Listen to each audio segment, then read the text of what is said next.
So good afternoon, everyone. My name is José Costa. I'm an engineering responsible for the development and production of chassis at Caetano Bus. I'm also responsible for the developing of the electrical bus. I'm here.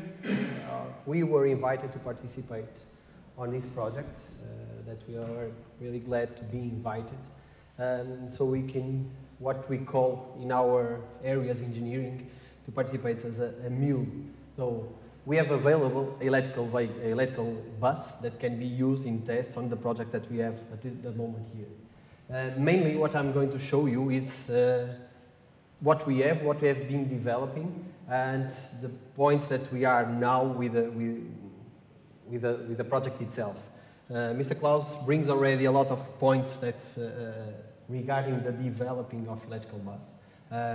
Our side in the engineering and developing, we really were until now preoccupied to reduce the noise. And you will see it, I will show it one representation that we show to our clients, is low level of noise. So this is a flag that we use to sell the bus. So our targets and our barriers are what we have in the law, what the regulations, European regulations says to us. And these are our demands to produce the buses. And what we have regarding sound is very, very little and very, I would say it's open. So you can read it and use it in different ways. I will give you the example. For sound, what we need to have the certificate for the bus, to put, for example, our electrical bus in the streets, it's the noise of the vehicle traveling. It's the noise that we really heard in the New York bus stopping. The noise of the air coming out of the doors or the air reserves that we have. This is measurable, and we have to keep it according to the law. It's the rear buzzer noise when the bus makes the rear gear. So we have this buzzer. This is according to the law, and nothing else. So we have a lot of warnings to the drivers, like lightnings and some buzzers, that they say the law is clear. It must have a buzzer, but don't say what type of buzzers or what type of sounds. The only thing that is written, for example, for the blinkers, it must have an indicator sound. So we have this click, click, and it's used. Everyone recognizes, but we can have a drum, plum, plum, but it's possible to use it because it's not clear what sound to use there. And this is really at least for me and for my team, when I expose, and I already share this thinking, when we were contact to this, to make noise to electrical vehicle, the first thing that comes to our heads is to have a V8 or a V12 making a lot of noise with a turbo or exhaust pipe or something like that. Because we are engineers and we have the feeling of power, it's attached to a big engine and a lot of noise. And putting with this perspective, it's completely different. So, most of you already has been in airport and already have the opportunity to see the co-bus. So these are airport buses that are produced by Caetano Bus. And this is the same concept. So the design and the positioning of the components, it's different from a urban bus, for example. That's the reason why we have this. The chassis is produced by us, so it was really easy for us to adapt diesel version to electrical bus. That's why we were fast enough, because the calculation of the chassis was already made for a diesel, and then we converted to electrical. And basically, what I'm going to show you is the biggest difference between both of the buses. Try not to be too heavy on this presentation because it's technical, but just to have a knowledge what is the biggest difference for us. So we have produced our first electrical vehicle 16 years ago. And it didn't went so well. So at the time, the battery, and what we are talking about is the energy store, the batteries. There was not lithium, so there was acid batteries. And we have a partnership with ABB, and after half a year, the costs of the batteries and the refilling of it was not earnable. So we have this gap of developing. Between this, we have the trolleys with FASEC, so we have also electrical knowledge in other type of electrical vehicles. And what we have and what we tried to do with this knowledge was to have a 100% electrical bus with availability of charging on 50 kilowatts hour, and this is what the market is able to give us according to the cars, the electrical cars. So we are able to receive more power, but the grid that is applied is not available yet. Zero emission, and then here it is, more quiet, lower noise. So this is a flag for us to promote the vehicle. Aluminium body work, so it's lighter, high durability, and it's modular, so we can choose the position of the doors, and it's really easy to change some parts on the chassis. It's low floor, and the batteries are mounted in the side to have good accessibilities. So these are our list of the targets that we can see as possible to use the electrical bus. Mainly are areas that you know the route of the bus. Opposite to our personal vehicle that we don't know it. Sometimes on the weekends we want to go to drive 300 kilometers. Normally the concept for a bus is something that you know already what will be the distance that the bus, in this case the bus will drive. So you can see for city centers, national parks, universities campus, up on, up off. So mainly something that we know and we can idealize what is the range of the bus. So this was our first electrical bus, called 200EL, 16 years ago. It was a good experience for us. It was, we collect some information. It was not from my time, but I have the chance to see some data, and it was really interesting. In the end, this bus was converted again to a diesel. So as a loop, complete loop. It was a diesel, converted to electrical, and then converted to a diesel again. So, and this was the concept for our vehicle that you already saw it in the video.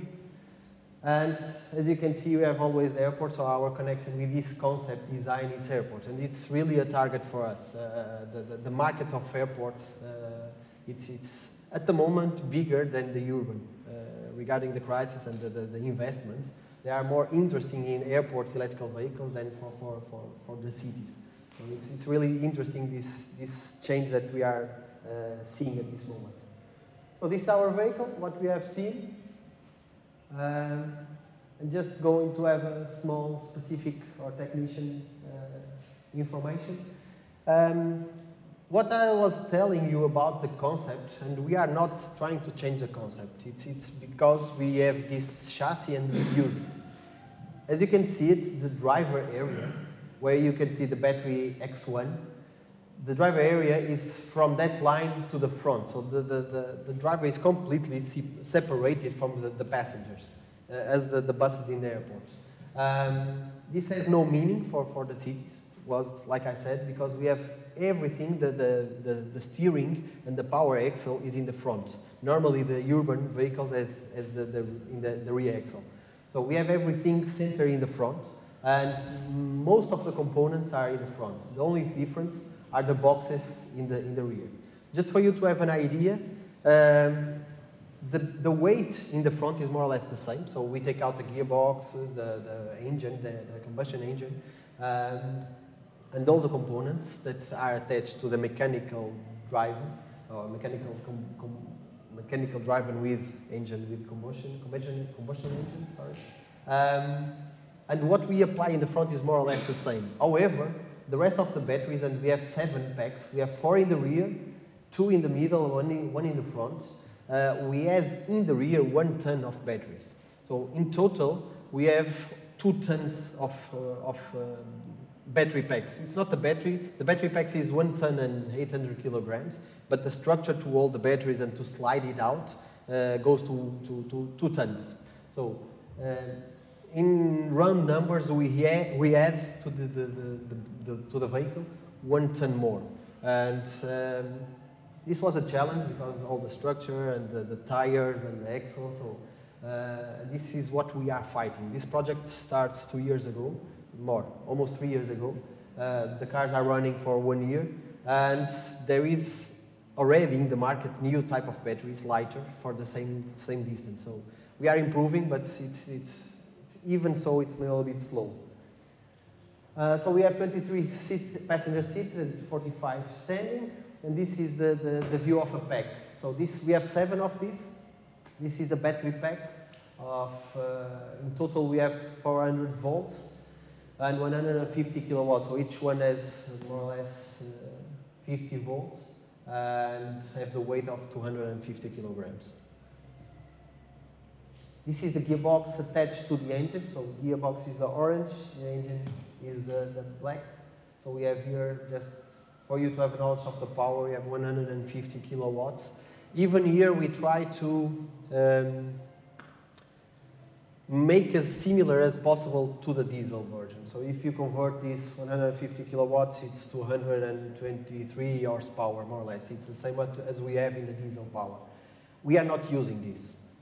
However, we get to this conclusion now that we have everything running, everything plugged in and tested. If we go with 75, 80 kilowatts engine power, it will be enough. With this, we can have like almost a dragster, yeah, with 0 to 100 in a few seconds. It's the difference between the combustion engine and the electrical engine. So you can have the torque as in the first second. So it's amazing, the behavior of the vehicle. We have all the data when we start the theory. Now we have the data in practical, so now we can assure that with a lower engine and with the same batteries you can have better performance. This is a converter, makes the same work as an alternator in our car, so converts 400 to 24 volts. We work with 24 volts in the bus. These are the internal chargers, and this is the outside charger.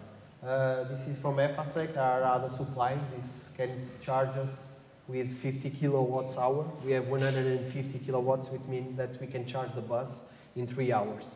So it's really good for a range of 150 kilometers. This range, it's in perfect condition. It's the same as when we go buy a car, they say that our car does 5.2 or 3.8, and we never reach it.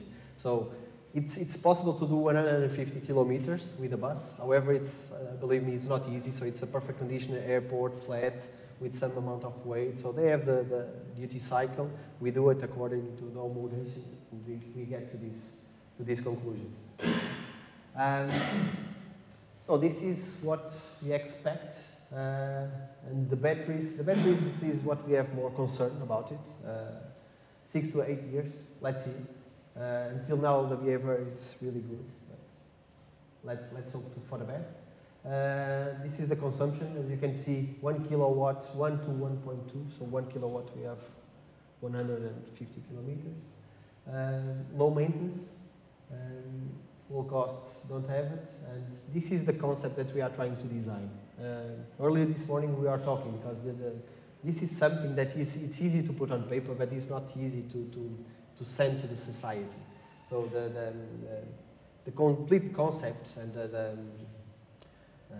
how can I say it, the structure to fit or to increase this, to apply these vehicles in the society, the model is not defined. And we are working with some consulting companies and so on to define the perfect model. Because above this, then we have the energy grid, for example. Because one bus is okay to have 50 kilowatts. We have, just for you, okay, this is technical term, but it's a 70 kVA. So we have to put this charger near to you know, these pits from EDP. It's the only way that we have enough energy to charge a bus like this. If you have 5, then you get near to a dam to produce energy only for this. So it's very complicated to have the energy available for this type of vehicle. So this is the technical term. The practical term is the behavior of the bus. We have to design this bus according to the needs of the drivers. And the drivers, they are used to drive combustion engines. And the first vehicles that we have developed, we try to forget everything that we know about the sensation to drive a combustion engine. And we do it with a high efficiency for electrical bus. And the first reaction from the driver was, I don't like it, I'm going to have an accident. Because it was too loose, was too free. And they are used to feel the gearbox fitted. They are used to have the feeling of the noise when they take out the pedal from the throttle to feel the bus braking from the engine and to have the noise indicate to them that it's braking. And everything was missing to them. And they say, I don't like it. And so we have to fight a little bit between what is the concept that is tattooed in the mind of the driver and what is the behavior of electrical bus. And what at the moment, what we have is a replication of a diesel version in this electrical. So we could be more efficient, we could improve more, but then we need to support from the drivers. Because they are the key for the success. The guys that buy us the bus and the electrical bus, the first thing that they do is asking to the drivers, what is the feeling? Do you like it? And if they say no, then we don't have a deal. This is really important for us. So we are here in the middle, so developing engineering according to what the homologation said, and worried about the satisfaction of the driver. The passenger is also important, but the passengers, they are bringing us other problems. The noise. And the noise in the different way, because until now, and I will show you a video from our audio, our sound homologation driving, and you will notice. If you are in a diesel version of this bus, with the vibration of the diesel engine, everything is making noise around you. If you are in electrical, everything is completely quiet. Even the squeeze of the suspension, when you do like this, it makes a eek. The people say, it makes noise. But this is real. I have my administration, the first time that he steps on the bus, eek, I say, it makes noise. Of course it makes noise. The diesel does exactly the same, but they don't hear because all the bus is making noise. It's vibrating. And when we are driving inside this bus, everything is plastic, is ABS or fiber. Everything is doing a lot of noise. And this is very complicated for us because we are taping everything with rubbers or something like this. Because we are without any noise inside. I will give you the example. I don't know if you already read this because this comes in the literature. The Nissan Leaf, if you see it, there is a big headlamps.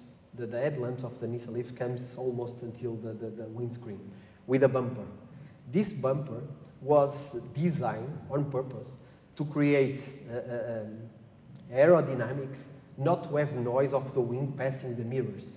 So if you take out the headlamps of Nissan Leaf, if you drive 80 kilometers per hour, you have a whistle from the mirrors. So it was a problem. They have noise inside the car because it's so quiet that everything is a problem with noise. So it's really interesting. When I say it's interesting, the project, it's really because we have other type of difficulties, not only to produce noise, to advise and to warn, but to hide some things that are there and nobody noticed because it belongs to the daily use of the components. So mainly, this is how we look to the electrical vehicles, and of course our concern was to put it moving. Now that it's moving, now we have other concerns. And we hope that we can find good solution on this and then that we can test it in this vehicle. And I think this will be really, really interesting to add this. Thank you. Thank you very much. Any questions?